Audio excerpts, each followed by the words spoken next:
বিসমিল্লাহির রহমানির রহিম। আসসালামু আলাইকুম। আমি আজকে গরুর মাংস দিয়ে আলু দিয়ে রান্না করব। এখানে হাফ কেজির একটু বেশি গরুর মাংস আছে, তাহলে মাংসটা প্রস্তুত করে নিচ্ছি। বাই দ্য ওয়ে, আমি মাহুদা খানম, সবাইকে স্বাগতম।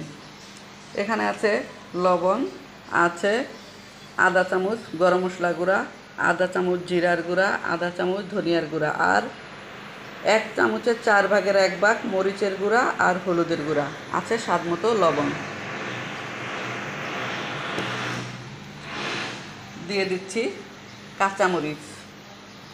কাঁচামরিচ বাটা, আদা রসুন বাটা, দিচ্ছি তেল।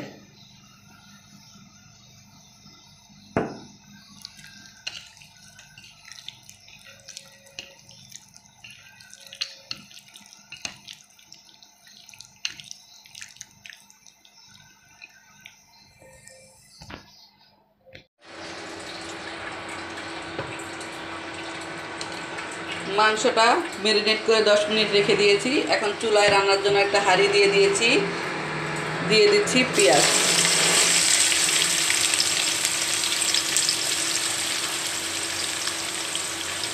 পেঁয়াজটা একটু বাদামি করে ভেজে নিব, কারণ মাংসটা পোলাওর সাথে খাবো, এই জন্য পেঁয়াজ বেরেস্তাটা একটু বেশি দিব, পোলাওর সাথে খেতে ভালো লাগবে।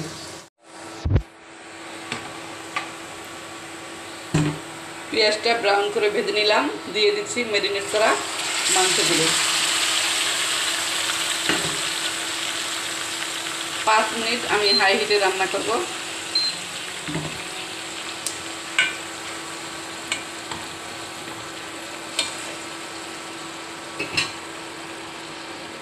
দিয়ে দিচ্ছি টমেটো।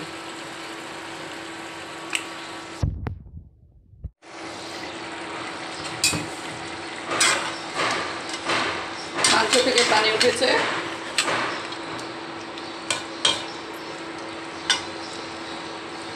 আমি হাই হিটে 5 মিনিট রান্না করলাম। এখন মিডিয়াম আছে আধা ঘন্টা নেড়ে চেড়ে রান্নাটা করব।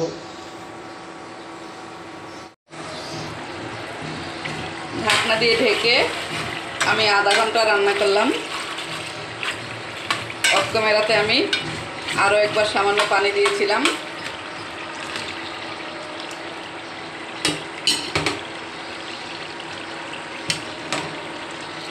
এখন আলু দিয়ে দিচ্ছি।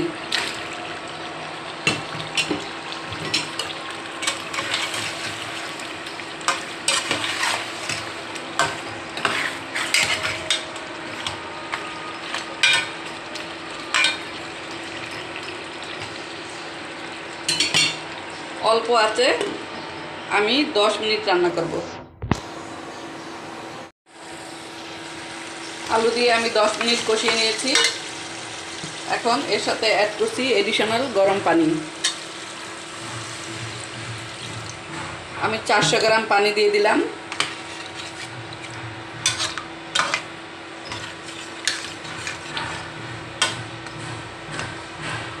ঢাকনা দিয়ে ঢেকে আরও 20 মিনিট রান্না করব। টোটাল রান্নাটা করতে সময় লাগবে আমার 1 ঘন্টা। ঢাকনা দিয়ে ঢেকে 20 মিনিট রান্না করলাম। কয়েকটি কাঁচামরিচ দিয়ে দিলাম। রান্নাটা অলমোস্ট হয়ে গিয়েছে। একটি সার্ভিং বলে নিয়ে নিব। এখন চুলাটা অফ করে দিচ্ছি।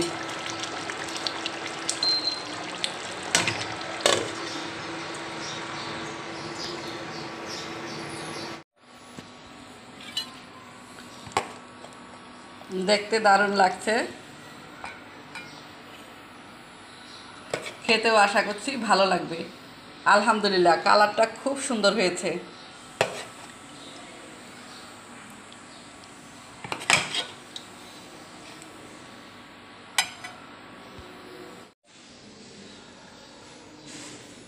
কাঁচামরিচ দিয়ে গরুর মাংস রান্না করা হয়ে গেল। ফিরে আসব নতুন কোনো রেসিপি নিয়ে। সেই পর্যন্ত সবাই ভালো থাকবেন, সুস্থ থাকবেন। আবারও আসসালামু আলাইকুম, আল্লাহ হাফেজ।